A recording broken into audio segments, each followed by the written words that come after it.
Ladies and gentlemen, welcome to another episode of the PatronKast Fan Art Theater. Are we calling it that? 2 in a row, maybe we are. We can workshop a name, but you're gonna have to actually do it. Okay, I can't just say we're gonna workshop it and then we don't workshop it, alright? Well, Anyway, this is me, Razor, your host. With me is Smokeman and Merc1. And we're here to talk about our fan art redesigns for 3D era characters. And this month, we're doing Ashra. Who wants to start us off? What do you have to say about Ashra? Ashrah's cool. Is she, though? I mean, that's kind of why we're doing this, right? She's kind of cool. I had a pretty low opinion of her when she first debuted. I didn't think very much of her. The problem is that her moves fucking suck. I honestly... Design isn't really anything to really write home about either. Yeah, I find her design extraordinarily boring. I think... Look, I have complicated feelings about Ashra because in some ways she overlaps with Serena, and sometimes it feels like you can only have one or the other. Like, you don't need two demons who are trying to turn good and redeem themselves in the same game. Well, let's elaborate on that. And of those two, I mean, Serena is the one who has, like, actual character attachments and connections to other people. You know, we've seen her interact in cutscenes with Quan Chi and Bi-Han, and she has an elaborate backstory in the 3D era about trying to join Kuai Liang's Lin Kuei and following him around, trying to protect him without him knowing and all this stuff. Ashrah has a backstory, but no character attachments. Yeah, she kind of exists, like, in a vacuum. Yeah. And that's the main problem, I feel like, is that what makes a character interesting is how they connect to the other characters. You know, what happens when they interact with them. Ashra never really interacts with anybody except Shujinko a little bit. Well, she did want to kill Noob Saibot. Yeah, but did she kill? Like, obviously not, because he's still in Armageddon. I would imagine that she did also fight kind of encounter. She did also fight, I don't know, a Tarkatan. I don't know if it's actually Baraka or not. And also Ermac. Yeah, she fought Ermac, but neither one won that fight because they're both still alive. That's another problem with Ashrah's story. Her whole thing revolves around how she has to slay demons and monsters to purify herself. And she keeps going after name-brand characters, like Ermac and Noob Saibot, because they're the most powerful, and that would purify her more than slaying a low-level NPC would. But she can't actually kill those guys because they're important and they get to stick around and be in the sequel. She's like trying to solo a raid boss. Yeah, it's the same problem Kenshi has, where he'll never get to be the one who kills Shang Tsung. It's always going to be Liu Kang or Raiden or somebody else who actually gets the kill on Shang because Kenshi is not as important as they are. So it's almost like, why did you even bother tying this character to somebody from the original trilogy when they're never going to get their shot? They sort of remedied it in Armageddon, where they redefined her magic sword as not meant for demon slaying, but meant for vampire slaying, so that she'd have Nitara as her rival. I have problems with that. The issue with it is, who gives a fuck about Vaeternus, right? It's not Earthrealm, Outworld, or the Netherrealm. It's never going to matter to the plot of an MK game. It's way too specific for me. And really vague. Yeah. as it stands right now. Like, why vampires? To give Natara something to do is why vampires. Yeah, the real answer is because it gives them something to do. They didn't change Datusha's backstory for Ashrah's sake. They changed it for Natara's sake. Because they wanted to give Natara more of a story since they did the dumbest thing possible with her and finished her story in her first game. Natara should not have succeeded in finding the orb and freeing her realm in Deadly Alliance. You wrote a 1 game long story for a character in a series that's built on being many, many iterations long. So she's in, she does her thing, she's out, you'll never see her again. What's the fucking point of a character like that? All right, we're getting a little hung up on Natara. We'll get to that eventually. Yeah. Natara needs a lot of work too. Oh yeah. But for Ashra, I mean, costume design. So when she came out, obviously a lot of people were like, "What is she supposed to be, the female Raiden?" Because she has a similar hat, and also wears white pajamas. I like the hat. I think the entire problem with her costume is, in fact, the same problem I have with MK1 Raiden. It is just pajamas. It doesn't have enough, pants really don't do it justice. Have enough style or detail to look anything other than boring. And I'm also not a big fan like the little squiggly wrist and that's the most flourish she has. That's the most creative thing they could come up with to make anything on her body stand out. Is they gave her jewelry on her wrists and shins that is a gold spiral that I guess is supposed to be a reference to the fact that in her moveset she does a lot of spinning things. Because she has... It's really out of place. She has Kung Lao's spin, and then she has, a Raiden tackle, but she spins during the tackle, so... I guess that's her thing. She spins. She likes to spin. I don't know. In my opinion, it's gotta go and something else. Move-wise, I guess I like the holy white light aesthetic to them, but I don't know, man. If I were making an Ashra moveset, I'd give her a move where she holds up Datusha like He-Man, and a giant column of light goes upwards, and in the corner it can launch them and hit them a bunch, and I don't know. Yeah, I mean that's what you're doing there is you're thinking of moves that actually connect to her fucking sword, aren't you? I'm sorry. Yeah, the thing that they didn't do when they designed the character with a magic sword, they didn't give her any moves, any specials that involve the fact that her powers come from a magic sword. They gave her the spinny shit out of nowhere, and then she has a Hadoken of holy white light, but it's the Dan kind, where it doesn't go full screen. It reminds me a little bit... It's like a pushback move. It reminds me of Dr. Fate's glyph in Injustice 2. Yeah, it's not really... I imagine when Liu Kang throws a fireball, his goal is to burn you. The goal of this fireball is not to actually do damage, it's just to push you away.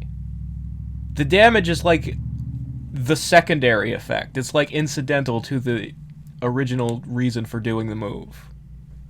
In character. And that doesn't make a lot of sense, does it?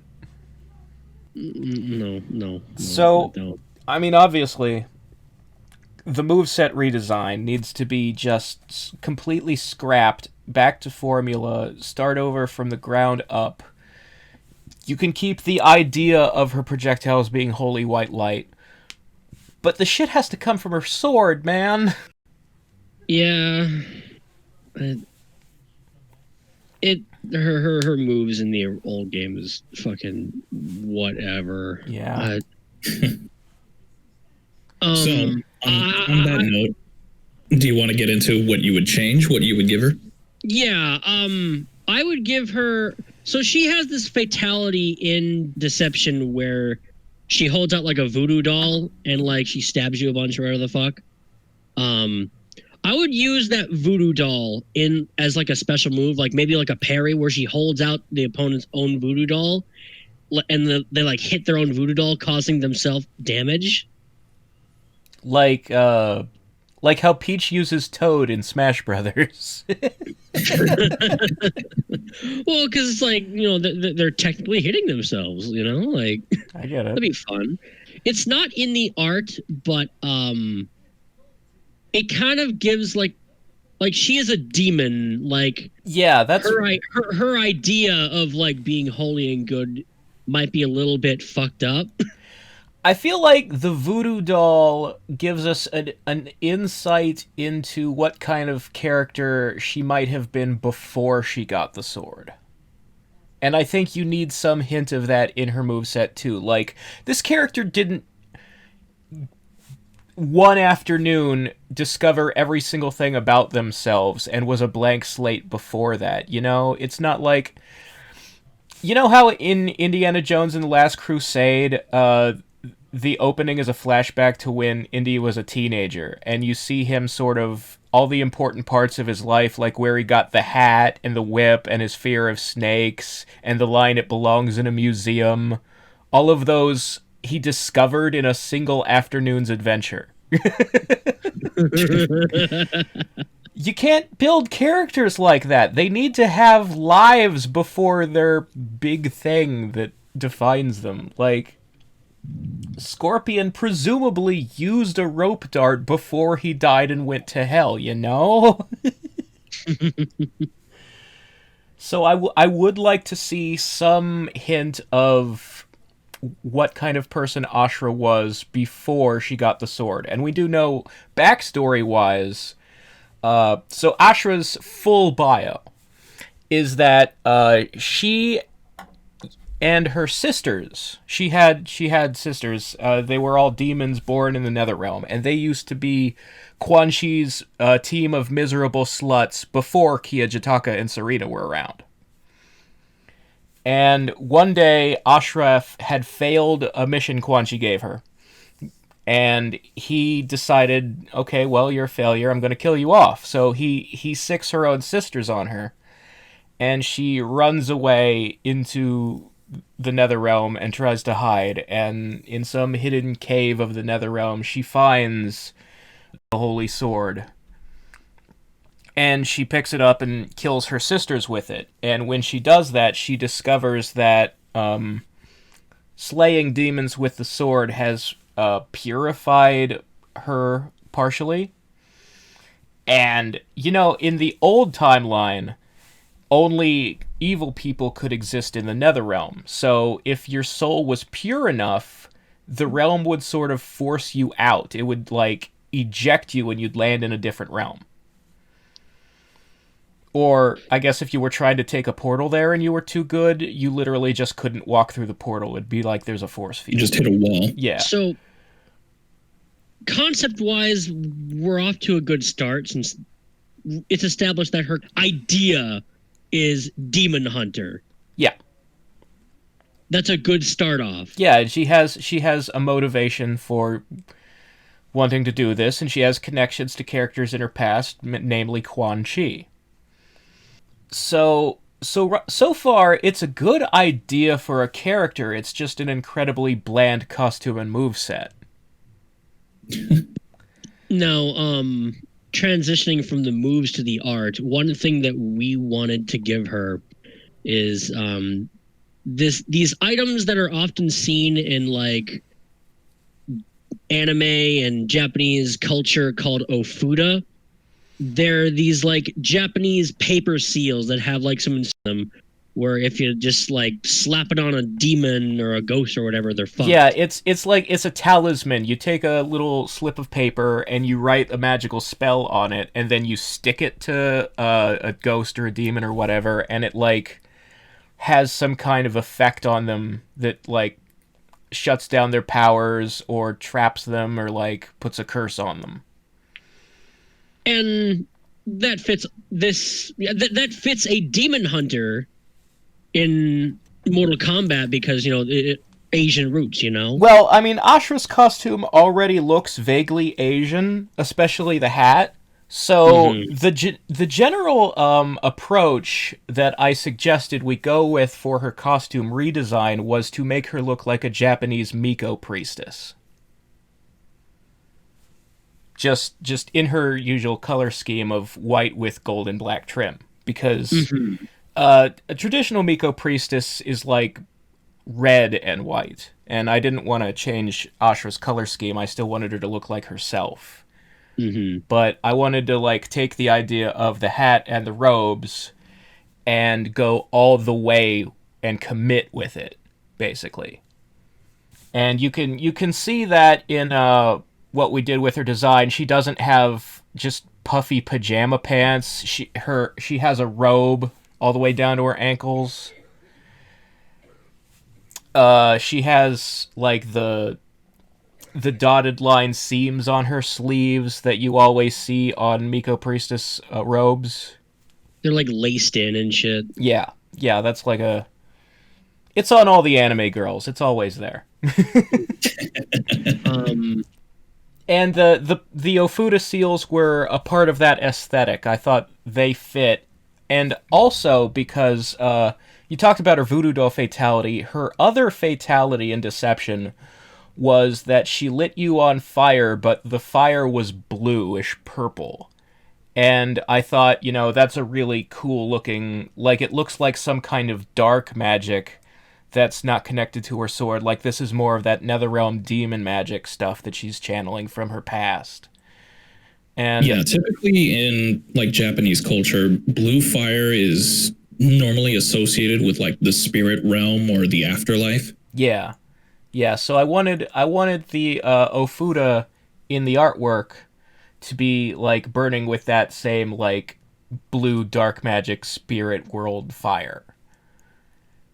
Cuz that's sort of the concept for the character that you can really see in the art is like she's got the glowing yellow white fire coming off the sword in one hand and then she's got the blue fire on the seals of the other hand. She is a character of dichotomies, yin and yang, holy and demonic in the same person.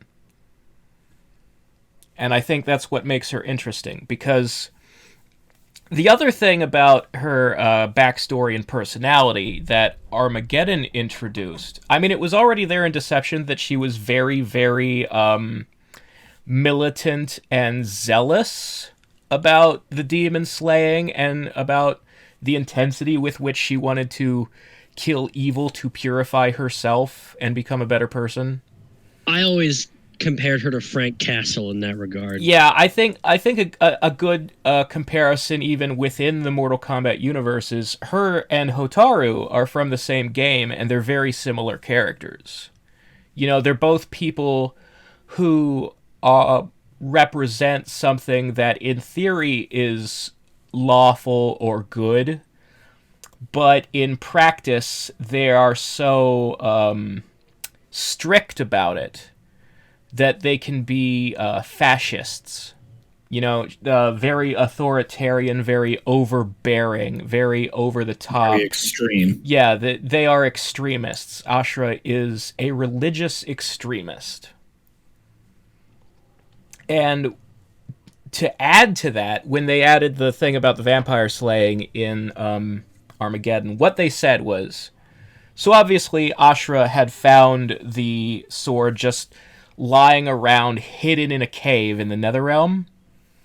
So the backstory for how it got there is that originally the sword, which is called Datusha, had been forged for someone who wanted to slay all the vampires.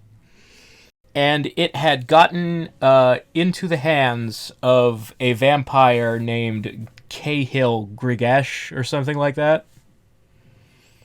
And this guy had been sort of taken over, brainwashed by the sword. The sword sort of convinces you to do its bidding in various ways. Like it convinces you, yeah, you gotta kill all these evil people to purify yourself and become an angel. It's a good thing. And and he was fighting the control. So when he realized what it was making him do and that it was brainwashing him, he traveled to the Netherrealm, to a hidden spot, and committed suicide, so that it would break the control of the sword over him, release him in death, and also because then the sword would be trapped down there where his body lay, in like a hidden part of the Netherrealm that hopefully no one would ever find it, and unfortunately Ashra did. Yeah, so somehow in Deception her plan was, I'm gonna kill Noob Saibot because he's the most evil person I know. Like, of all the demons that I'm aware of, Noob Saibot is the one Revenant I've ever met who likes being a Revenant, who chooses to be evil, who isn't mind-controlled to be evil. This is actually his natural state, and he enjoys it, and he wants to be this way. And that makes him more of a bad guy than anyone else down here. So if I kill him with the sword, it'll give me so much purification juice or whatever that's all I need to finally escape the Netherrealm, to become not a demon anymore and be booted out of this place. That was her plan in Deception. Now, obviously, she did not find and kill Noob Saibot because he's still alive in Armageddon. So I don't know who she killed, how many demons, whatever. The point is, she did eventually succeed in killing enough to get herself kicked of the Netherrealm. Now, when she was booted into another realm, she had a vision. The sword made her think that she was seeing a council of angels, glowing celestial beings, and they were all telling her, if you keep killing with the sword, you will purify yourself so much that you'll become one of us.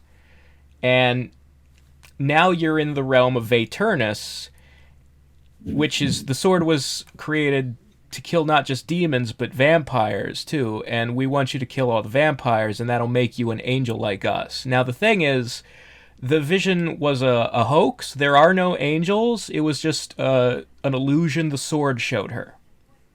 There are no angels in the Mortal Kombat universe. The closest thing to an angel is Raiden and Fujin. But this is what she saw and believed. So now she's on this zealous, militant, gotta kill all the vampires quest, and Nitara, who knows the lore about Cahill Grigash and where the sword came from and all that, is the one who sets out to stop her.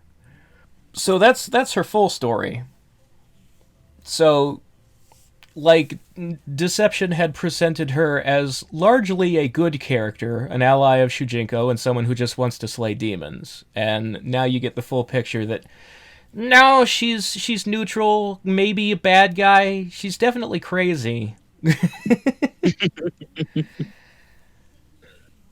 And that's what I like about the 3D Air characters, is so many of them were neutral and didn't fall strictly on one side or the other. Like, they were typically pretty nuanced. You know, from Taru's point of view, he's the good guy, but he's working for Onaga and trying to kill Sub-Zero, so from our point of view, he's a bad guy. Mm-hmm. From our point of view, the Satans are evil. Yeah. Havik was an ally to Shujinko and the heroes for most of Deception. He was deliberately on their side and showing them where Onaga's castle was so that they could defeat him, because Havik was like, Onaga is fascist. He believes in order, and order is stifling, and order is death. I like chaos because chaos is freedom, and it allows life to grow and prosper and live up to its potential. But also, after the good guys kill Onaga, I'm planning on having the Black Dragons kill them so I can steal Onaga's heart and eat it and get his powers. So, you know, he switches sides a lot. He's not just a bad guy. He does good things, and then he, you know, mixes it up, does something bad just to, you know, keep it interesting. So, these characters aren't as one-dimensional as, say, the MKX comic would lead you to believe. I want to go back to like how her moves would be fixed, in my opinion. Yeah. So, the way I'd incorporate the Ofuda into her special moves is I'd have them curse the opponent in different ways on how she'd use it. Like maybe like a command grab where if you use it like just raw, the opponent can't use meter or else it'll deal like damage to themselves. Or if you use it as like a combo ender, then the opponent will take increased damage for a short period of time. Or if you use it as a wake up, then the opponent can't do special moves, which means that you're free to go in and they can't wake up themselves and stuff that. I think a good comparison would be all of the different functions across various games that Noob Saibot's Ghost Ball has had, which ironically is also spirit world magic from the Netherrealm that uses blue fire. But yeah, I mean that's the thing is like this is a move's possibility that opens you up to including more status effect based attacks, which I don't think the MK games have enough of. Yeah, plenty of. It's just I think the problem is that it's all test your luck shit. Yeah, that's the thing is like test your luck and consumables. They put all these ideas that potentially could even be creative, good special moves for characters. They kind of use them all there, and they don't really use them to their fullest potential to flesh out their otherwise pretty bland characters. Because, like, honestly, are Cassie and Jackie's movesets anything to write home about? I'm falling asleep as you're saying that. So yeah, I think characters like Ashra and Havoc and anyone who's a sorcerer like Quan Chi or Shang Tsung really should be using status effects and test your luck mechanics as moves more. And I really don't think that they've thought to explore the full potential of that. And then of course with the magic sword, you want that to be where the holy white fire moves come from. Like if she's going to shoot a fireball that does what her pushback fireball from Deception did, it should be coming from the sword instead of from her hands, you know? Mm-hmm. Like maybe doing like a Legend of Zelda kind of blade beam kind of thing. Yeah, something like that would make sense. I think you could also you could do a thing where she, like, I don't know, carves a symbol in the ground and then steps back, and if you step on it, a burst of white fire comes out of the ground and pops you up into the air. I don't know. Mm-hmm. That's just an idea off the top of my head. I also, obviously we only have one drawing. This would be her primary costume. But there's always a segment in these episodes where we talk about other people out on the internet and the fan art ideas that we've come across for this character and the likes and dislikes we have for those. And what I would want to do with an Ashra alternate costume that some people have explored at least a little bit is I'd like to see her miserable slut outfit from before she got the sword. You're gonna have to explain that shit to people who are on it. Yeah, okay. The phrase "miserable slut" comes from the Conquest TV show. It's our personal shorthand here at the Nethercast. It's the term by which we refer to Quan Chi's women assassin servants. You know, Serena. Like Serena. Like Kia Jataka Serena, what Ashra used to be before she got the sword.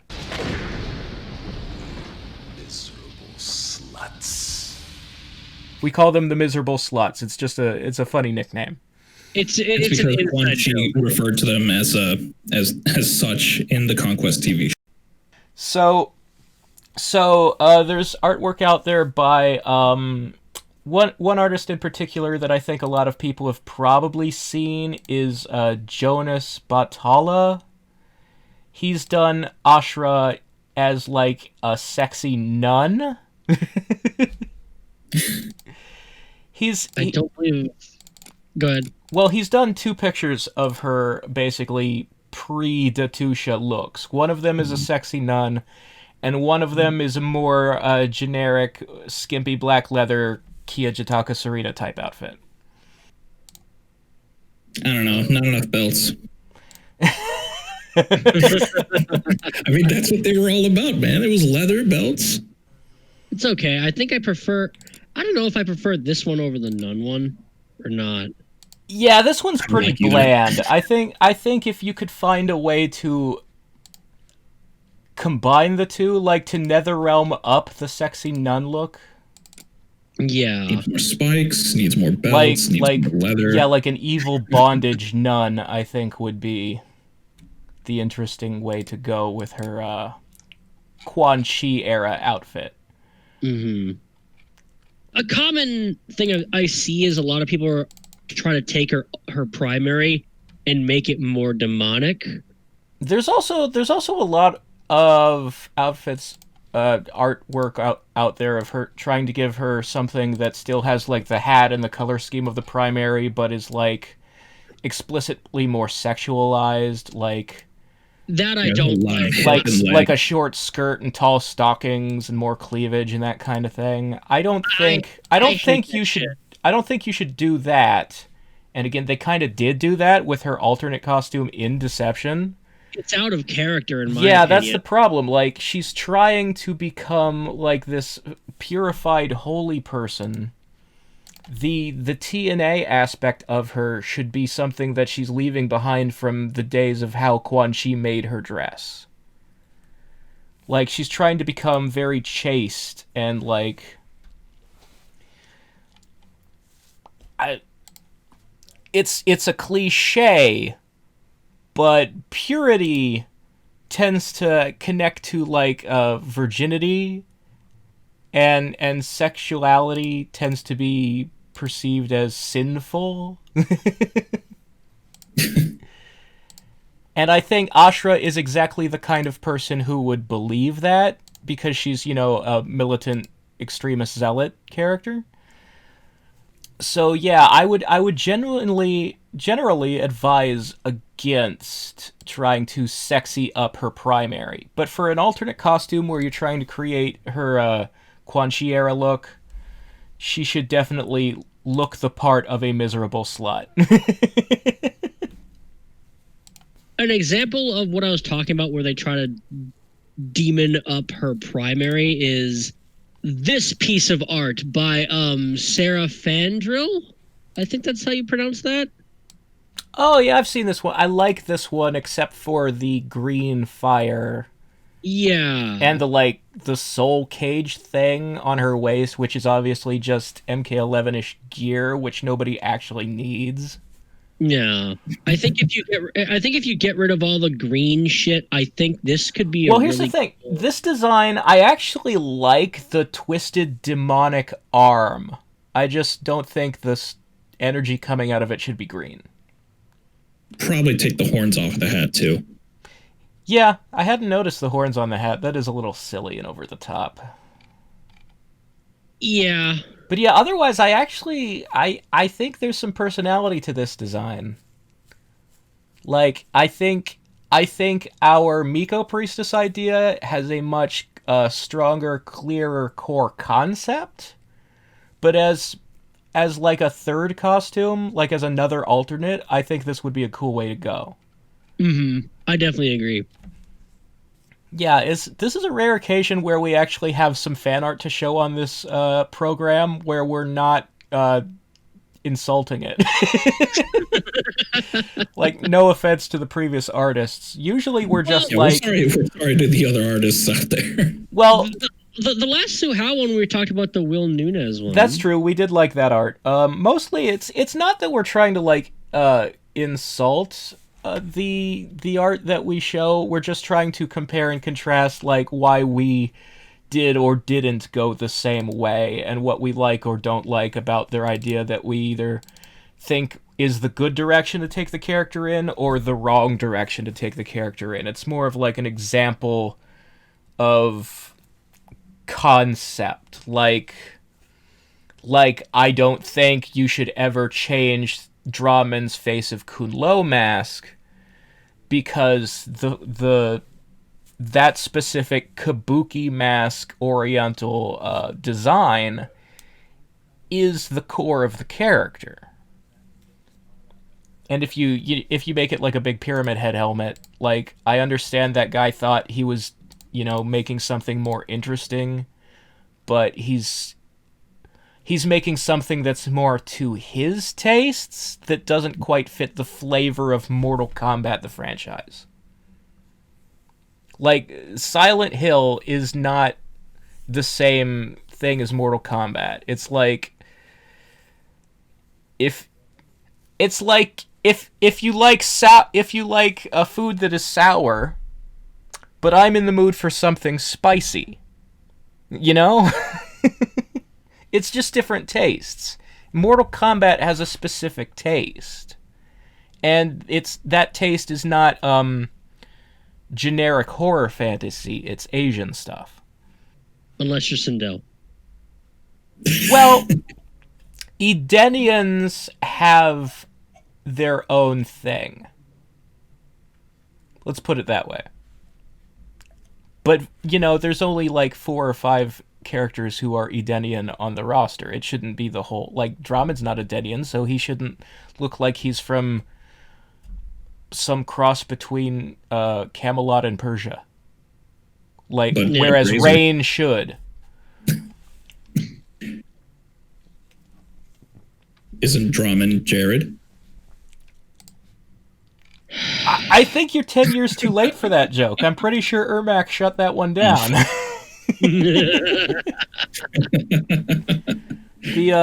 The old ways are dead now. The old ways of making up your own stupid fan theories. We've got all new stupid fan theories. As far as Ashra goes, does anyone else have anything to say? Well, I think we pretty much we've covered moves. We've covered other people's art. We've covered this art.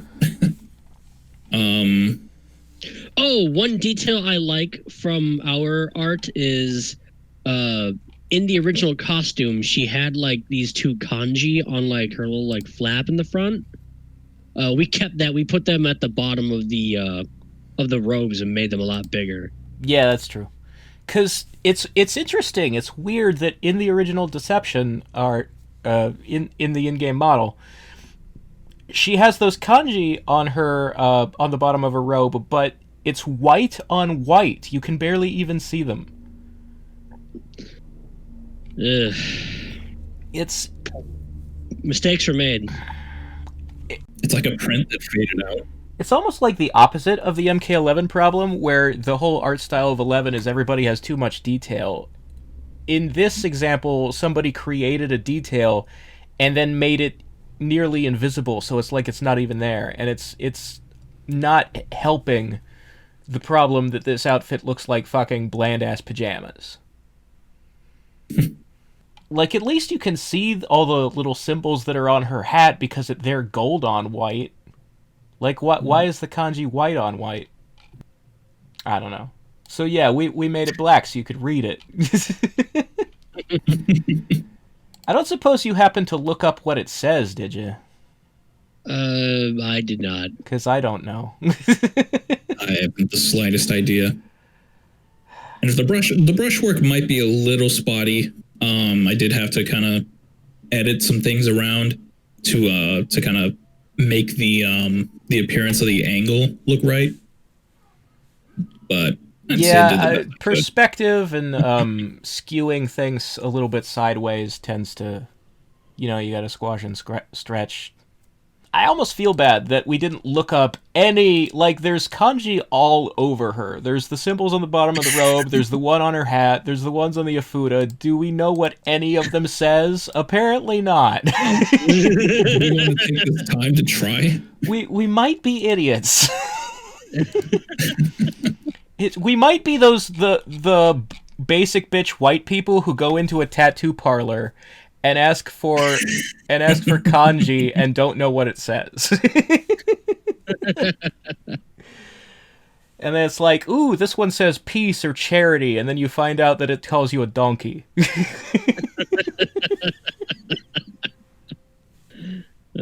No regrets.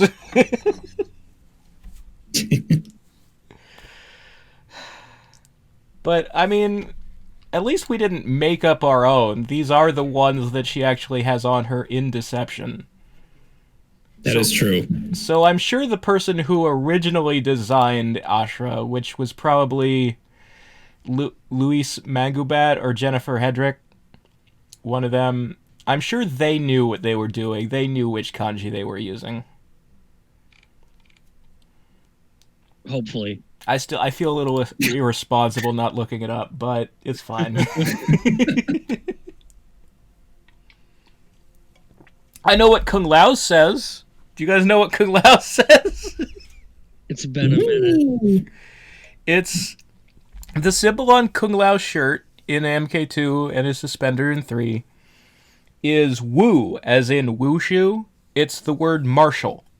Because wushu is literally translates to martial arts. And now you know. And knowing is half the battle. The other half is educational podcast. Red lasers and blue lasers. G.I. Joe. Well, as far as Ashra goes, is that pretty much it? I think we covered it. Like, the important thing with this one, it's not a complicated design. There's not a lot of elements on it that we need to explain, like there were with, say, Dairu's armor has so many different plates and symbols and functions and purposes. Yeah, a lot of detail. Like, a lot of like deep cuts in it that wanted to, explain and shit like that. Yeah, this is a simpler outfit. It's a Suhao situation where there weren't a whole lot of changes. Well, it's a simpler outfit, but unlike the original pajamas, it's an outfit with a clearer theme. You look at this robe and you can tell, oh, she's supposed to be a Japanese priestess, as opposed to be she's a person in bland armor wearing the hat of a Japanese priestess. She looks much less like female Raiden and more like her own character. Simply by giving her, the loose baggy sleeves with the dotted line seams and a flowing robe.